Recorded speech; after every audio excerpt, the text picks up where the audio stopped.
Bonsoir et bienvenue dans l'émission Présence protestante. Ce soir, notre invité est le pasteur Egbert Egberts, auteur d'un livre « Apocalypse, la mémoire du futur ». Monsieur Egberts, vous êtes né en Hollande et vous avez poursuivi des études en théologie à l'Université libre d'Amsterdam et à la Faculté libre de théologie évangélique de Vaux-sur-Seine. Vous êtes maintenant pasteur d'une église évangélique à Liège. Alors, pourquoi avoir écrit ce livre sur l'Apocalypse, qui, pour la plupart des personnes, semble un livre très abstrait, parfois même obscur, et pourquoi ce titre, La mémoire du futur? Commençons peut-être avec la dernière question. Ce titre m'est venu, c'est possible que je l'ai vu quelque part, je ne prétends pas nécessairement être original, mais je pense que ce livre est un dévoilement, c'est le sens littéral du mot apocalypse, bien sûr. Oui. Révélation, dévoilée. C'est ça, est un dévoilement du futur. Elle nous donne un aperçu de l'avenir, elle est comme un mémoire de ce qui va se passer. Alors souvent on utilise ce mot mémoire pour le passé. Oui, c'est ça. Et ici c'est pour le futur, Exactement. pour nous dire quoi finalement? Ouais. Quel est le message central? Comment on pourrait qualifier le message central de l'Apocalypse? Jésus-Christ va revenir et établir son règne de paix et de justice. Il va accomplir, il va achever ce qu'il est venu faire il y a 2000 ans, selon ce qu'il a promis. Il y a un phénomène prophétique dans la Bible. Quel est-il, ce phénomène prophétique dans la Bible? C'est très particulier. On trouve ça nulle part ailleurs. Des Madame Soleil, on en a. Oui, bien parce sûr, que ailleurs. Quand on entend le mot prophétie, on pense tout de suite révélation de ce qui va se passer, quoi. Ce n'est pas que cela. Beaucoup de prophètes, c'était plutôt des prédications que des prédictions. Mais il y a un parti de prédiction importante. Et la particularité, c'est que ces choses, pour autant qu'ils sont encore du passé, se sont accomplies à la lettre sans aucune exception. Oui, le prophète, c'est celui qui donne une parole pertinente pour aujourd'hui. C'est cela, mais qui dit aussi des choses sur l'avenir, parfois très lointain. C'est ça.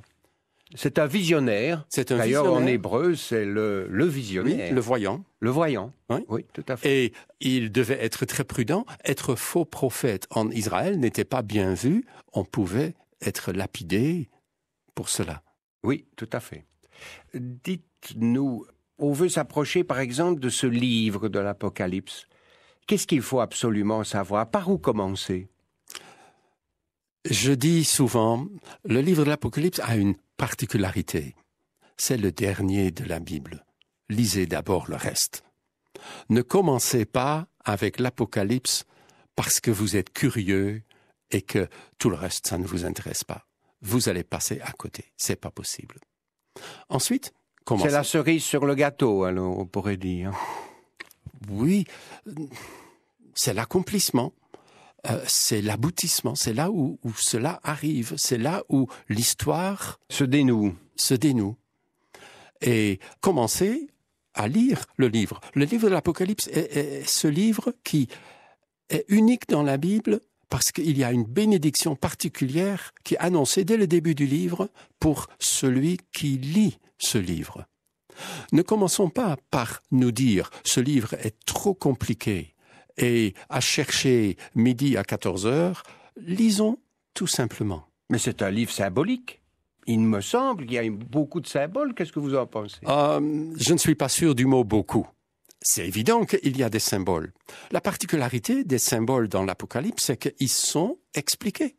Par exemple, au début, on va parler des 7 chandeliers. Et on va expliquer que les 7 chandeliers sont les 7 églises. C'est dit.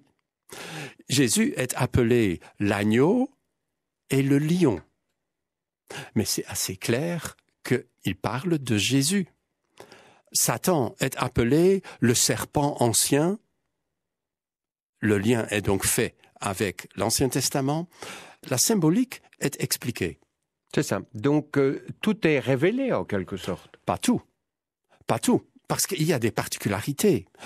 Si nous croyons, et je crois que nous devons le croire, que l'Apocalypse dévoile ce qui aujourd'hui encore est en large partie futur, il faut aussi s'imaginer Jean, je pense qu'il s'agit de l'apôtre Jean, écrire à la fin du 1er siècle des choses qu'il a vues qui sont au moins de notre siècle, puisque nous sommes toujours là, et cela ne s'est pas encore accompli. Même si ça s'accomplit dans les 10-20 ans qui viennent, c'est encore futur. Essayez de décrire avec le vocabulaire et la compréhension du 1er siècle un hélicoptère. Vous allez avoir ce que Jean écrit en Apocalypse 8 et 9. Pas de la symbolique, je ne pense pas. Donc il voit des choses qui le dépassent. C'est ça. Et donc, c'est un langage primitif pour essayer de saisir ce que nous, on comprendrait aisément. On aurait écrit autrement. Mais il était au 1er siècle. Est-ce qu'il y a une structure, un fil conducteur qui pourrait nous aider dans la lecture de l'Apocalypse? Oui, je pense. On dit parfois que ce livre est cyclique et un éternel recommencement. Moi, je pense que c'est plutôt une structure chronologique, qu'il y a une révélation au fur et à mesure qui va aboutir au retour de Jésus par une série de jugements divisés en 7 chaque fois.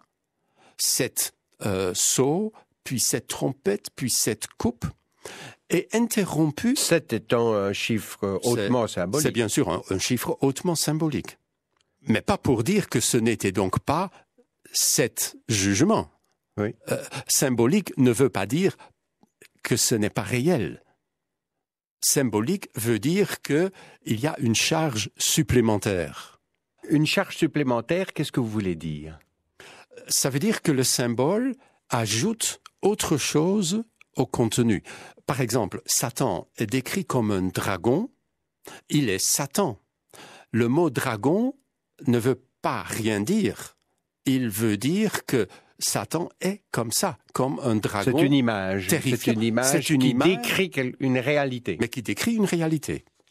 Alors, nous en arrivons maintenant presque à la conclusion. Qu'est-ce que vous retirez comme essentiel de l'Apocalypse pour vous? On a déjà parlé de la parousie ou du retour du Christ, mais est-ce qu'il y a pour nous aujourd'hui, dans notre 21e siècle, une parole qu'on pourrait retirer en conclusion? Oui, c'est que notre monde se trouve sous le jugement de Dieu.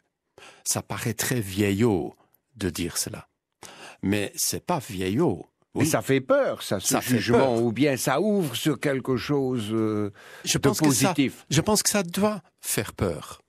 Quand je lis l'Apocalypse d'un côté un peu négatif, je vois au chapitre 6, un quart des habitants du monde sont exterminés par les cavaliers. Donc c'est la guerre, là. Je lis ailleurs, l'Antichrist va venir, la terre entière va le suivre, recevoir ce qu'on appelle en Apocalypse la marque de la bête sur son front, et plus loin, la Bible dit que ceux qui acceptent la marque de la bête vont périr avec la bête. Donc il y a un côté très pessimiste.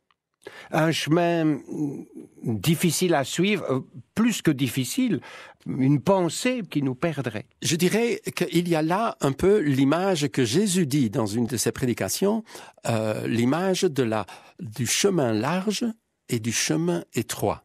En Apocalypse, on voit l'aboutissement du chemin large, et c'est pas très, très gai, et nous avons l'aboutissement du chemin étroit, qui est énorme, qui est rempli de promesses et qui est finalement la seule chose qui subsiste.